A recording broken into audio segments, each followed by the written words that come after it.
ದೊಡ್ಡಬಳ್ಳಾಪುರದಲ್ಲಿ ಅಗ್ನಿ ಅವಘಡವೊಂದು ಸಂಭವಿಸಿರುವಂಥದ್ದು. ಪೊಲೀಸ್ ಠಾಣೆಯ ಕೂಗಳತಿಯ ದೂರದಲ್ಲಿಯೇ ಈ ಘಟನೆ ನಡೆದಿದೆ. ದೊಡ್ಡಬಳ್ಳಾಪುರ ನಗರದ ಪೊಲೀಸ್ ಠಾಣೆಯ ಬಳಿ ಅಗ್ನಿ ಅವಘಡ ಸಂಭವಿಸಿದೆ. ಪೊಲೀಸರು ವಶಕ್ಕೆ ಪಡೆದಿದ್ದಂತಹ ಒಂದು ಕಾರ್ ಏನಿದೆ ಅದು ಸುಟ್ಟು ಭಸ್ಮವಾಗಿದೆ. ಅಕ್ಕಪಕ್ಕದ ಗಿಡ ಮರಗಳಿಗೂ ಕೂಡ ಬೆಂಕಿ ಹೊತ್ತುಕೊಂಡು ಬಿಟ್ಟಿದೆ. ದೊಡ್ಡಬಳ್ಳಾಪುರ ನಗರದ ಡಿ ಕ್ರಾಸ್ ಸಮೀಪದ ಪೊಲೀಸ್ ಠಾಣೆಯಲ್ಲಿ ಘಟನೆ ಆಗಿರುವಂಥದ್ದು. ದೊಡ್ಡಬಳ್ಳಾಪುರ ನಗರದ ಪೊಲೀಸ್ ಠಾಣೆಯ ಬಳಿ ಈ ಅಗ್ನಿ ಅವಘಡ ಆಗಿದೆ. ಅಗ್ನಿಶಾಮಕ ದಳದ ಸಿಬ್ಬಂದಿಗಳು ತತ್ಕ್ಷಣಕ್ಕೆ ಸ್ಥಳಕ್ಕೆ ಬಂದು ಬೆಂಕಿ ನಂದಿಸುವಂತಹ ಕೆಲಸವನ್ನು ಕೂಡ ಮಾಡಿದ್ದಾರೆ. ವಿದ್ಯುತ್ ಟ್ರಾನ್ಸ್ಫಾರ್ಮರ್ ಬಳಿ ಇದ್ದಕ್ಕಿದ್ದ ಹಾಗೆ ಬೆಂಕಿ ಕಾಣಿಸ್ಕೊಂಡಿದೆ. ಶಾರ್ಟ್ ಸರ್ಕ್ಯೂಟ್ನಿಂದ ಬೆಂಕಿ ಕಾಣಿಸ್ಕೊಂಡಿದೆ ಅನ್ನೋದು ಪ್ರಾಥಮಿಕವಾಗಿ ಗೊತ್ತಾಗ್ತಾ ಇರುವಂತಹ ವಿಚಾರ. ದೇವರ ಮೂರ್ತಿಯ ವಿಚಾರಕ್ಕೆ ಸಂಬಂಧಪಟ್ಟಂತೆ ಗಲಾಟೆಯಾಗಿರುವ ಘಟನೆ ತುಮಕೂರಿನಲ್ಲಿ ನಡೆದಿದೆ. ವಿಷ್ಣು ಮೂರ್ತಿಯನ್ನ ಜಖಂಗೊಳಿಸಿ ವಿಕೃತಿ, ಸಿಸಿಟಿವಿಯಲ್ಲಿ ಕೃತ್ಯ ಸೆರೆ. ಕುಣಿಗಲ್ನ ಬೆಟ್ಟದ ರಂಗನಾಥ ಸ್ವಾಮಿ ದೇವಾಲಯದಲ್ಲಿ ಘಟನೆ ಆಗಿರುವಂಥದ್ದು. ದೇವಾಲಯದ ಮೆಟ್ಟಿಲುಗಳ ಬಳಿ ಇರುವಂತಹ ವಿಷ್ಣು ಮೂರ್ತಿ, ಕುಣಿಗಲ್ ಠಾಣೆಯಲ್ಲಿ ಪ್ರಕರಣ ದಾಖಲಾಗಿದೆ. ಆರೋಪಿಗಾಗಿ ಶೋಧವನ್ನು ಮುಂದುವರಿಸಲಾಗಿದೆ. ಯಾರಾತ, ಯಾಕಾಗ ಮಾಡ್ದ, ಆತನನ್ನು ತತ್ಕ್ಷಣಕ್ಕೆ ಬಂಧಿಸಬೇಕು ಅಂಥೇಳಿ ಜನ ಅಲ್ಲಿ ಆಗ್ರಹಿಸ್ತಾ ಇರುವಂಥದ್ದು. ನೀವು ಕೂಡ ಆ ವಿಜುವಲ್ಸನ್ನು ಗಮನಿಸ್ತಾ ಇದ್ದೀರಿ ನೋಡಿ. ವ್ಯಕ್ತಿಯೊಬ್ಬ ಬಂದು ವಿಷ್ಣು ಮೂರ್ತಿಯನ್ನು ವಿರೂಪಗೊಳಿಸುವಂತಹ ಕೆಲಸವನ್ನು ಮಾಡಿದ್ದಾನೆ. ವಿಷ್ಣು ಮೂರ್ತಿಯ ಸದ್ಯದ ಪರಿಸ್ಥಿತಿ ಒಂದು ಕಡೆ, ಆತನ ಕೃತ್ಯದ ವಿಜುವಲ್ಸ್ ಮತ್ತೊಂದು ಕಡೆ.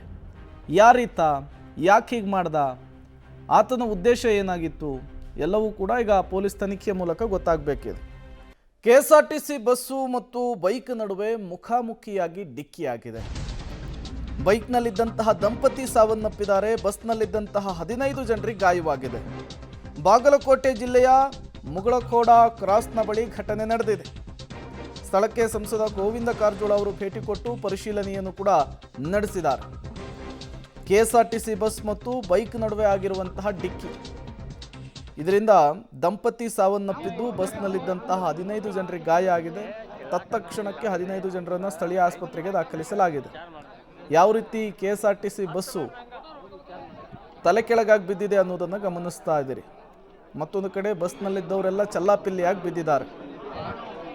ಈ ಬೈಕ್ನಲ್ಲಿ ಏನಿಬ್ಬರು ದಂಪತಿಗಳಿದ್ರು ಅವರು ಸಾವನ್ನಪ್ಪಿದ್ದಾರೆ ಅನ್ನುವಂತಹ ಮಾಹಿತಿ ಸಿಗ್ತಾ ಇದೆ. ತತ್ಕ್ಷಣಕ್ಕೆ ಸ್ಥಳೀಯರೆಲ್ಲ ಬಂದು ಪೊಲೀಸರಿಗೆಲ್ಲ ಮಾಹಿತಿ ಕೊಡುವಂತಹ ಕೆಲಸವನ್ನು ಮಾಡಿದ್ದಾರೆ. ಹೈನುಗಾರಿಕೆಗೆ ರೈತರಿಗೆ ಬಾಕಿ ಹಣವನ್ನು ಪಾವತಿಸದೇ ಇರೋ ಹಿನ್ನೆಲೆಯಲ್ಲಿ ರೊಚ್ಚಿಗೆದ್ದಿದ್ದಾರೆ ರೈತರು. ರೈತರಿಂದ KMF ಅಧ್ಯಕ್ಷ ಭೀಮಾ ನಾಯ್ಕಿಗೆ ಮುತ್ತಿಗೆ ಹಾಕಿರುವಂತಹ ಪ್ರಸಂಗ ನಡೆದಿದೆ. ರೈತರಿಗೆ ನೀಡಬೇಕಿದ್ದಂತಹ ಹಣವನ್ನು ಕಡಿತ ಮಾಡಿದ್ರಿಂದ ಅಧಿಕಾರಿಗಳ ವಿರುದ್ಧ ಆಕ್ರೋಶವನ್ನು ಜನ ಹೊರಹಾಕಿರುವಂಥದ್ದು. ಪ್ರತಿ ಲೀಟರ್ಗೆ ₹1.50 ಕಡಿತ ಮಾಡಿದ್ರು.